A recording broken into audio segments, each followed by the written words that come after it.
वो एक बार एक शेर का बच्चा था। शेर का बच्चा अकेला सा वहीं पड़ा हुआ था एक जंगल में। उसके माता पिता न जाने कहाँ थे।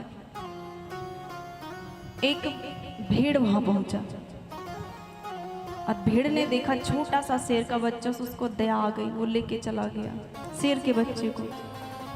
और वो शेर उन्हीं भेड़ों के बीच में बड़ा हुआ, उसका पालन पोषण वहीं पे हुआ, उन्हीं के बीच बड़ा हुआ। वो खुद को समझे कि मैं भेड़ ही हूँ, उसको नहीं पता कि मैं कौन हूँ, उसको पता था मैं भेड़ ही हूँ। और भेड़ों के बीच में जाता आता घूमता टहलता खेलता। एक दिन भेड़ों की झुंड गई जंगल में, तब तक एक शेर आया। शेर ने दहाड़ मारी और शेर ने दहाड़ मारी तो सारे भेड़ भागे वहां से। सारे भेड़ भागे, पर भेड़ के बीच में वो जो शेर का बच्चा तो भी भाग रहा है। उसको था कि मैं तो भेड़ ही हूं, तो वो भी भेड़ों के साथ भाग रहे हैं। इस शेर ने देखा कि सारे भेड़ जाए भाड़ में, पर शेर को तो पकड़ो, ये क्यों भाग रहा है हमसे डर के। शेर आया और उसने कस के पकड़ ली उस शेर को, जो भेड़ों के बीच में खुद को भेड़ समझ रहा था। उसको कस के पकड़ लिया और कस के पकड़ के ले जाने लगा। तो ये शेर चिल्लाने लगा, रे बेचारा मैं तो भेड़ हूँ, मुझे छोड़ दो, कहाँ ले जा रहे हो मुझे, मैं तो भेड़ हूँ, मैंने कुछ नहीं किया, मैंने कुछ नहीं किया। खूब दुहाई करी उसने, पर ये छोड़ा नहीं। लेके गया, लेके जाके तालाब में मुख दिखाया, बोला देख तू है कौन। उसने कहा, रे बेचारा मैं तो भेड़ ही हूँ, मुझे क्यों दिखा रहे हो, मुझे छोड़ दो। शेर ने कहा देखो तो सही। और जब देखा इस शेर ने तो कहा, अरे मैं तो शेर जैसा हूं।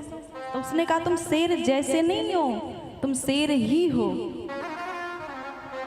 उसे समझ में ना आए कि हो क्या रहा है। आखिर मैं तो भेड़, जीवन भर अपने आप को भेड़ समझा, लेकिन मैं शेर जैसा दिख रहा हूं, ये कह रहा तुम शेर ही हो। दोबारा उसने मुख देखा तो भी कुछ समझ में नहीं आया। उस शेर ने कहा दहाड़ तो मार, देख मेरी तरह तू भी दहाड़ेगा। और जो ही उसने गर्जना लगाई, दहाड़ मारी, तो उसके दहाड़ के डर से पूरा जंगल कांप उठा। तब वह समझा कि मैं तो भेड़ नहीं हूं, मैं तो शेर हूं, शेर जंगल का राजा। गर्व से उसका सीना चौड़ा हो गया, मैं तो शेर हूं, भेड़ थोड़ी ना हूं मैं। इस शेर ने क्या किया, कुछ किया इसने? कितनी माला करी इसने, कितने लाल कपड़े चढ़ाए इसने, कितने फूल चढ़ाए इसने, क्या क्या किया इसने? कुछ नहीं किया, बस खुद का बोध कर लिया, खुद को पहचान गया। और खुद का बोध करने में ज्यादा समय उसे नहीं लगा।